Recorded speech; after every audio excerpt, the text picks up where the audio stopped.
Yang lucunya bahkan ketika dia ditawarin gundik itu, dia pikir dia jadi gundiknya. Itu menurut aku sih yang seru di film ini adalah spektrum genre itu sih yang menjadi satu gitu. So about gold. Ya, gold and blood. Ya, Dan yang penting bahasa Indonesia agak. Aku kadang-kadang muter-muter. Ya, kasih tau aja lah ya. It's tiga kata itu adalah gold, glory, Kan biasanya gospel. Oke. Ini bukan. Ini? genocide. Wow.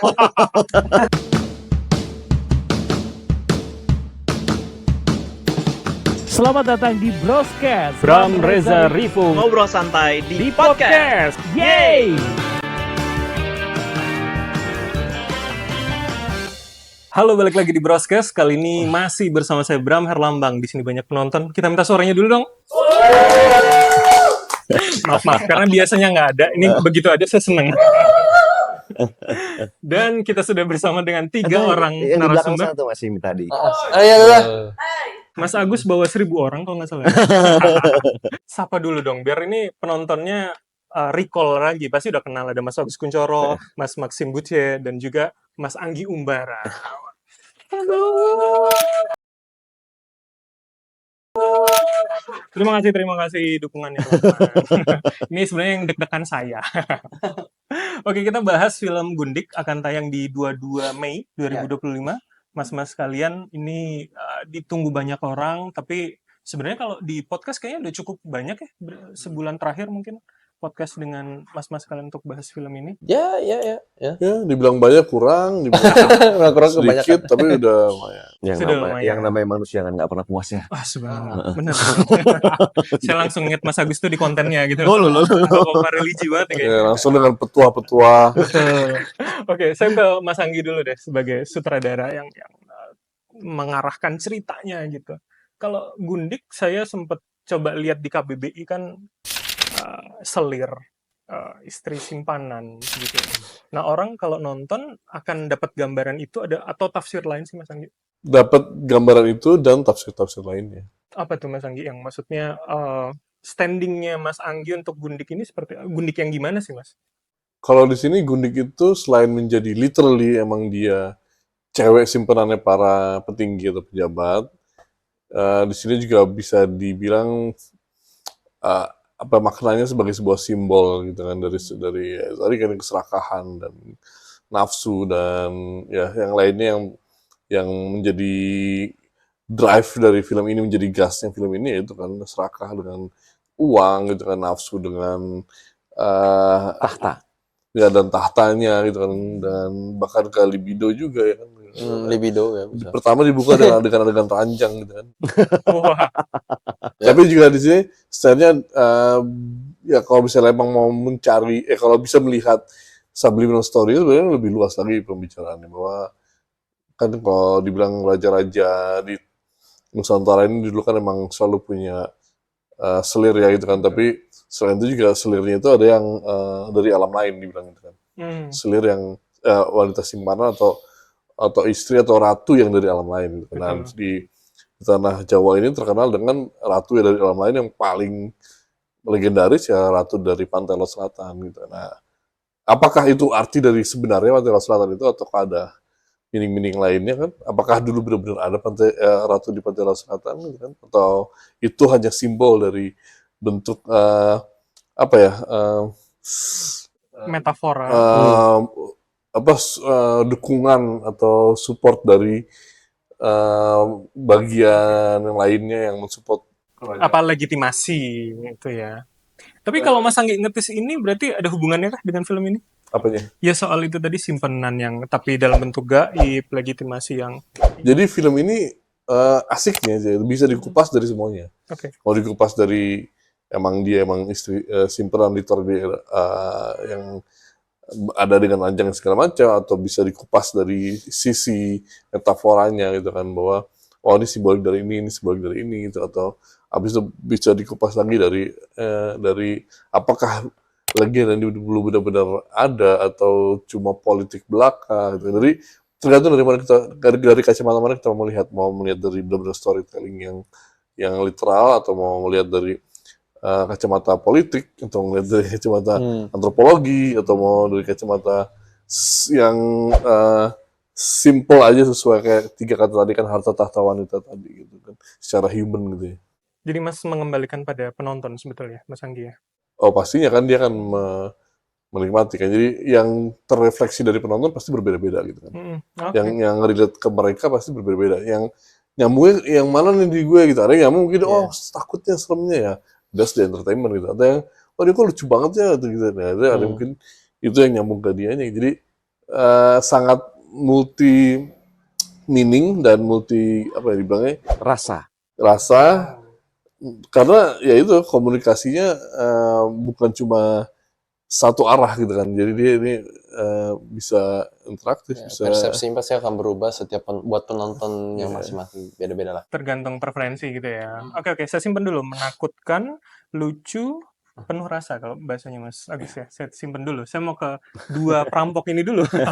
Nah, hubungannya apa nih? Ada perampok tapi di cerita Gundik yang Mas Anggi sudah jelaskan.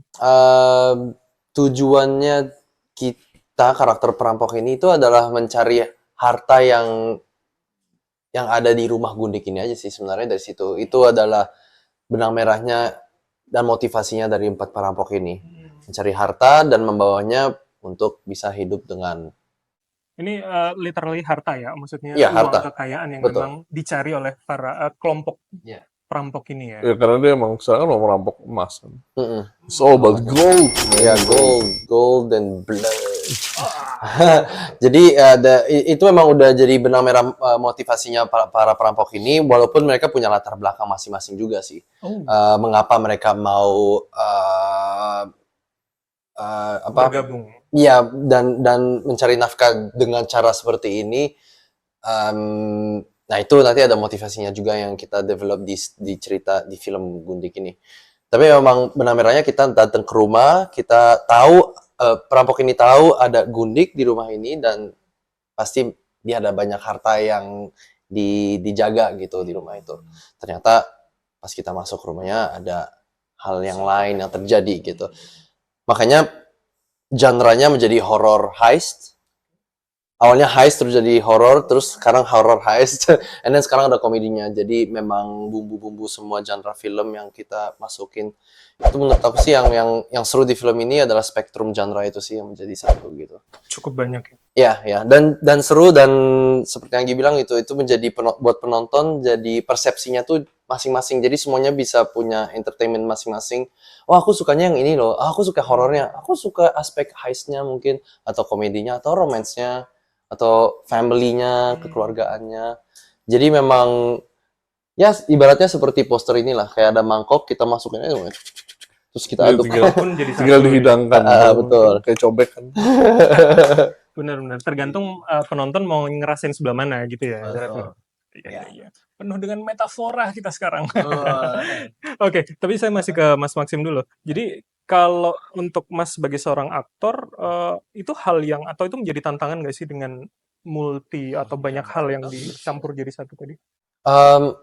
Tantangan iya, tapi tantangan yang menarik dan seru sih. Soalnya aku sih udah main beberapa film horor gitu ya. Yang bikin aku tertarik dengan Gundik, obviously aspek heistnya.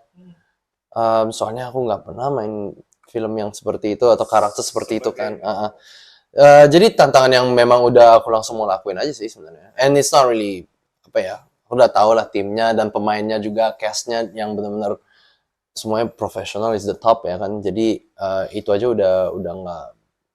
I know tandeman aku tuh pasti akan selalu bagus gitu. Jadi nggak terlalu tantangan. And kita juga cara kita bahas skripnya sebelum kita syuting.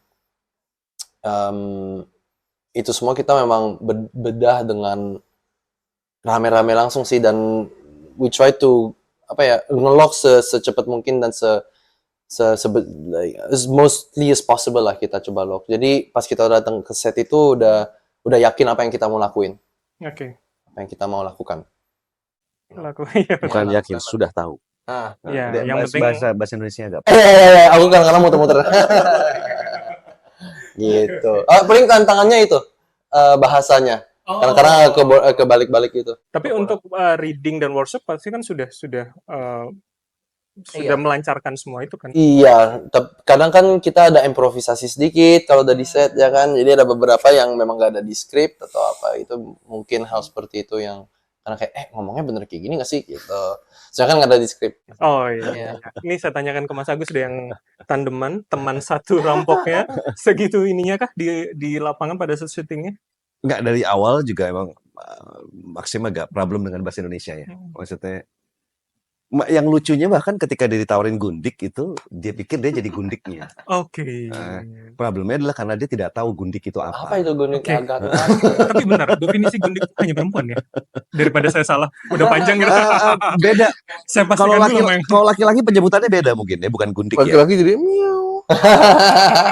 nggak tahu artinya gue. Nggak tahu artinya. Jadi emang untuk masalah bahasa dan untuk dialek itu juga kan agak problem. Secara karakter Maxim di sini juga bukan orang yang educated seperti Maxim, bukan orang yang hidup dengan culture yang seperti Maxim. Ini kan ini yang berbeda. Ini Baim gitu dengan orang menengah ke bawah, orang dengan hanya supir taksi dan segala macam. Jadi nggak mungkin dialognya seperti dia yang ngomong sekarang. Nah, penyesuaian untuk Mas sebagai teman Itu dia yang sungguh-sungguhnya dia melakukan itu. Dia berlatih dan segala macam, lagi reading dan segala macam itu sih. Jadi ada kesungguhan yang sangat untuk Maxim melakukan effort menjadi yang tokoh luar effort biasa. untuk menjadi seorang Baim. Oke, menarik. Nah, tadi kalau Mas Maxim sudah bicara soal ada motivasi kuat di setiap karakter. Untuk Mas Agus sendiri, seberapa itu dalam dan seberapa penting untuk personal Mas memilih karena ada motivasi itu, Mas? Karakter. Pertama, ini karakter seorang bapak ya. Mm. Bapak yang mempunyai anak perempuan. Itu hampir seperti saya sih sebenarnya. Relate lah ya, personalnya. Relate. Cuma problemnya bahwa ya itu dia. Ketika saya di penjara, saya mantan tentara, saya di penjara. Ketika saya keluar penjara, saya melihat sesuatu yang menyakiti hati seorang bapak ya. Tiba-tiba anak saya sudah dinikahi sama Tanpa seizin bapaknya. Tanpa izin, tanpa wali yang sah. Wah, ya benar. dan sudah Bisa. dalam keadaan hamil. Udah keadaan hamil. Saya tuh penasaran sama hubungannya. Jadi kalau memang keluarga bapak, terus kemudian menantu yang nggak kurang ajar ini ya, kalau di awal. Nah, hubungannya gimana? Apa love-hate relationship kah? Atau kok bisa-bisanya menantunya diajak jadi rampok gitu loh, Pak? Makanya harus ditonton. Oh iya. Iya. Kalau itu udah spoiler. kenapa aja harus nonton. Ini sangat-sangat humanis gitu loh. Maksudnya nggak ujuk-ujuk gitu. Semuanya emang pertama emang karakter bapak yang seperti ini, karakter menantu yang seperti ini, karakter anaknya seperti ini. Cerita berjalan emang karena karakternya itu. Jadi maksudku akan ada titik temu lah ya nanti yang Kan yang menariknya itu kalau dari film. kan tugas saya kan ngorek-ngorek nih, Pak. Prosesnya itu ada. Ada proses. Journey-nya mereka. Nah itu yang menarik untuk diikuti kalau diceritain tuh jadi tahu. Itu dia yang tadi dibilang dengan film ini penuh banyak rasa gitu kan. Hampir semua. Ya karena dramanya pun dari situ. Artinya konflik keluarga, Iya. ayah, mertua dan menantu Iya. di rumah itu juga akan ada ya. Ada family drama, ada romance-nya, ada horornya, thrillernya, ada monster movie-nya, ada komedinya. Ada It's a one pengorbanan. pack of entertainment. Pengorbanan ya kan. Terrifying. Ritual. Sakte. Terus saya pengen nanya pengorbanannya siapa nih? Oke, enggak ke situ. Mas Anggi, saya balik lagi. Jadi kalau artinya pengen banyak rasa yang dimasukkan akan terasa atau pengennya sebenarnya dominannya apa ya? Itu biar saya yang jawab ya. Oh iya, oke, siap. Itu emang tugasnya chef. Saya kaget. Itu tugasnya chef. Itu emang jago-jagonya beliau tuh. Bagaimana agar rasa ini tidak tumpang tindih, agar rasa ini emang seperti kalau kita makan soto Betawi gitu ya. Ya emang pas itu di situ emang santannya emang harus segitu, bahannya ini juga emang segini. Nah, itu kan tangannya nggak boleh salah. Orang lain beda nanti. Nah ini. Jadi gue seorang Iya. seorang koki. Jadi kalau seorang Anggi Umbara itu sotonya pengen daging yang terasa atau santannya? Saya ada celah. Yang pasti hakikat kalau dari sebuah film pasti menghibur. Oke. Itu yang nggak boleh lupa. Nah itu dia. Jadi basic awalnya ini harus menghibur. Tapi ketika itu mau ada yang lainnya, itu udah tinggal persepsi orang ketika selesai nonton film itu. Oh, I see. Sama aja kayak makanan itu kan. Makanan kan belum tentu enak. Nah ini kalau bisa dibilang Ya di sini menghibur, di sini ya kita pastikan nih enak nih masak. Pasti enak nih. Karena ada makanan Harus yakin dulu sebelum yakin Mas Agus. ada makanan yang enak tapi nggak bergizi. Nah kalau yang ini kayak banyak gizinya nih. Ya, Oke, banyak gizi dan kalau saya bilang klaim ya, klaimnya Mas Agus tadi enak. enak. Enak. Enak dan bergizi lah. Enak dan bergizi. Oke, menarik. Gizinya itu bonusnya. Gizi. Oke, Mas Anggi, ini kan sudah ditis juga horor gitu ya. Mungkin kalau saya nggak wawancara dengan mas-mas kalian juga, saya pikir ini akan full of horror gitu loh. Gundik, ada perampokan. Nah itu gimana orang atau Mas mengantisipasinya itu? Orang punya persepsi datang, ternyata ya mungkin tidak hanya itu, tapi lebih luas gitu. Makanya kita dari sosialisasi kita kan ada awareness kita kasih tahu kan bahwa filmnya adalah begini dan semua informasi mengenai film ini tuh udah ada ya kayak misalnya di website tapi nanti udah ada gitu, dan di posternya sendiri nanti akan menjelaskan itu sih. Iya. Main poster nanti ya, Oh bukan ini ya? bukan. Ini kan baru teasing. Itu ke tanggal berapa kita? Tanggal 23 April kita mau rilis official poster dan official trailer. Tentu kalau saya ngobrol tadi kan ceritanya menarik gitu ya. Tapi saya pengen lebih personal ke seorang aktor memilih cerita itu seberapa penting untuk sebelum akhirnya memilih join dalam project itu, Mas? Kalau saya emang nomor satu ketika saya baca sebuah skrip emang story. Mm-mm. Karena yang nggak akan pernah mati, yang nggak akan pernah habis yaitu tentang story. Nah, sekarang ini story-nya itu ketika saya baca pertama kali emang ini fresh. Tapi kayaknya kalau saya ingat film Mas Agus kan tidak terlalu banyak horor ya. Saya ingat mungkin Alif Lam Mim, terus Iya, Tanda iya. Tanya, Iya, religi, drama yang lebih dekat ke sana gitu. iya. Makanya ketika saya mau menerima ini kan berarti cuma ceritanya emang Apa klik momennya apa buat seorang Mas Agus gitu? fresh. Baru ketika kita bicara tentang horor, tapi ini bukan horor yang biasa.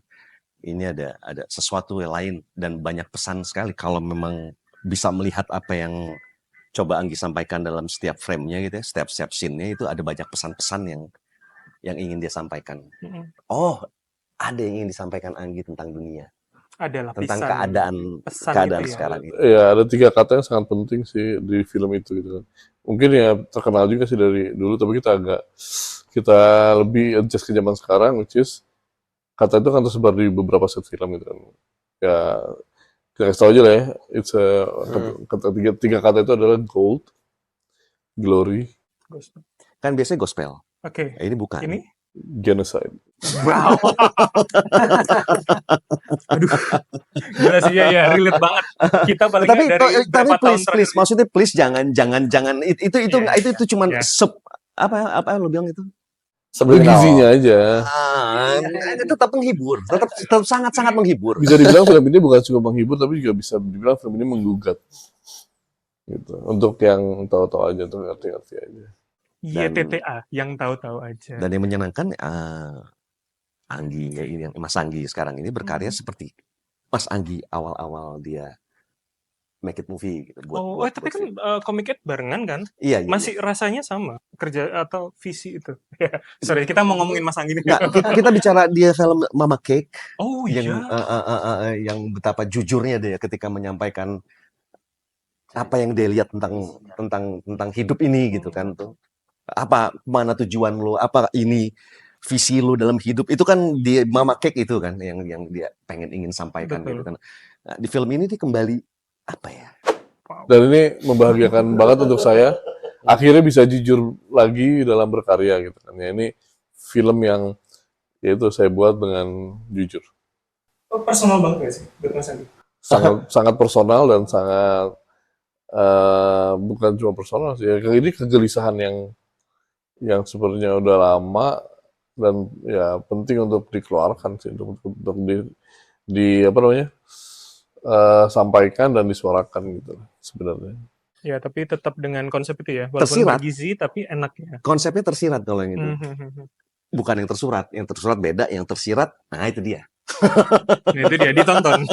Dan sebenarnya jadinya nyambung kalau misalnya semuanya ya kita relate itu ke belakang, semuanya nyambung ke sejarah, bahkan dari awal mulanya dibuat mitos atau legenda kekuatan dari Pantai Laut Selatan itu gitu. Oke. Berarti kalau Gundik ini akan ngambil timeline waktu di masa penjajahan, ada Belanda dan Enggak. Ini timelinenya tuh di 2003. oke, Present time-nya di 2003. 2003. Oke. Apakah ini maksudnya kota yang out of nowhere atau kita bisa nyebut ini Indonesia gitu. Jadi orang bisa relate ini Indonesia. budayanya, Indonesia dan di pesisir kondisi selatan gitu. sosial yang terjadi di 2003 itu mirip dengan itu. Di Indonesia dan di pesisir selatan, bahkan dia penjaranya juga penjara di Sleman. Jadi di Jawa Tengah lah, Jawa Tengah.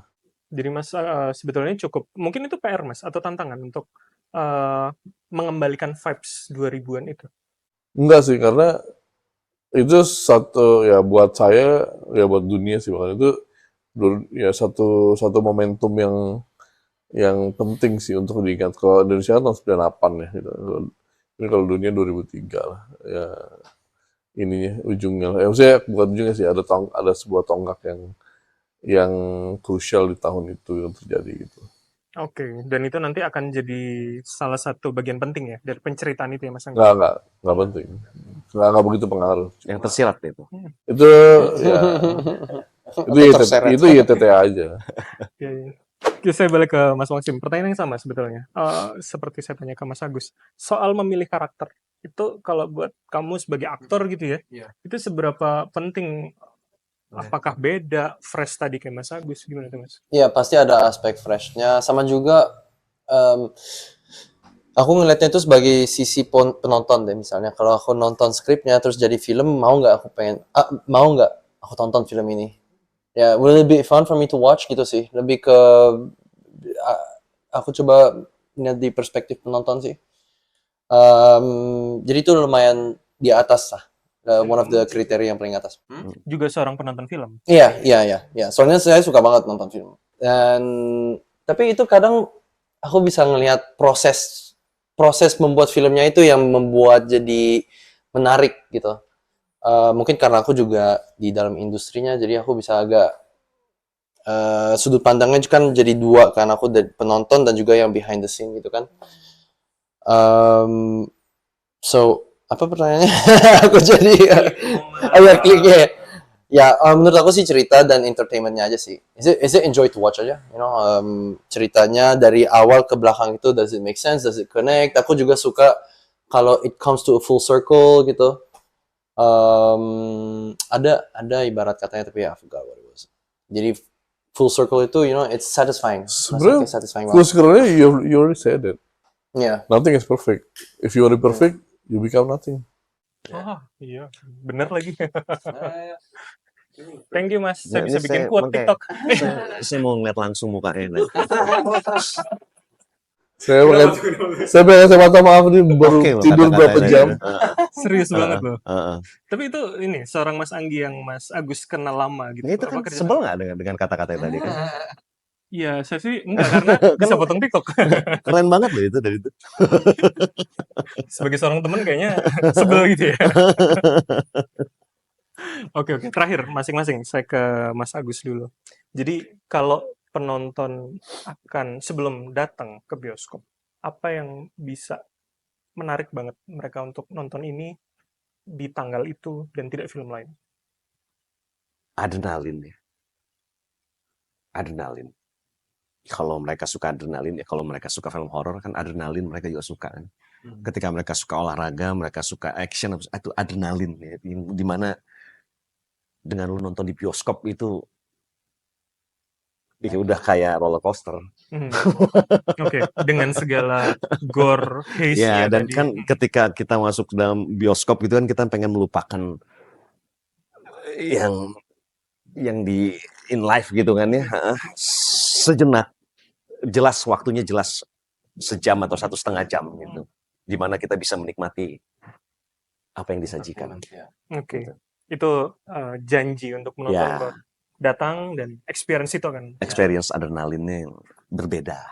Ya, merasakan momennya seperti karakter-karakter kita lah, ngikutin arc-nya karakter kita itu yang bikin menarik sih menurut aku di film ini, yang bakal bikin penonton juga seperti itu kayak roller coaster, dan mungkin sisi freshnya itu yang bikin penonton bakal pengen nonton Gundik juga.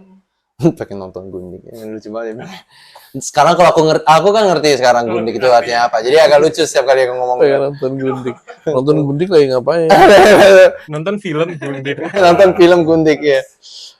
Dan mungkin ini kan something familiar kan, film horror di Indonesia kan something familiar, tapi dengan bumbu yang baru itu adalah mengelevate rasanya buat penonton yang udah familiar, you know.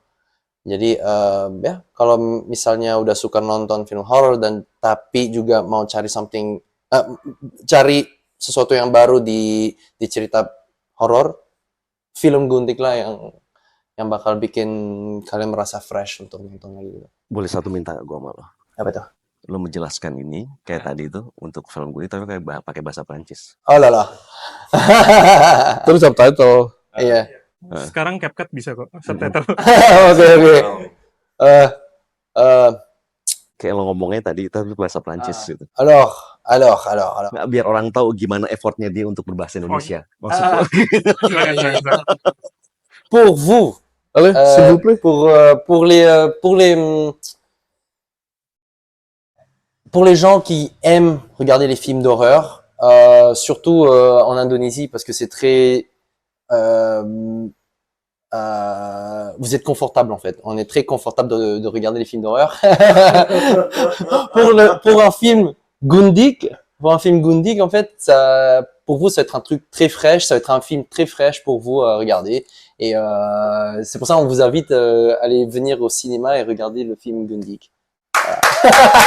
22 Mei.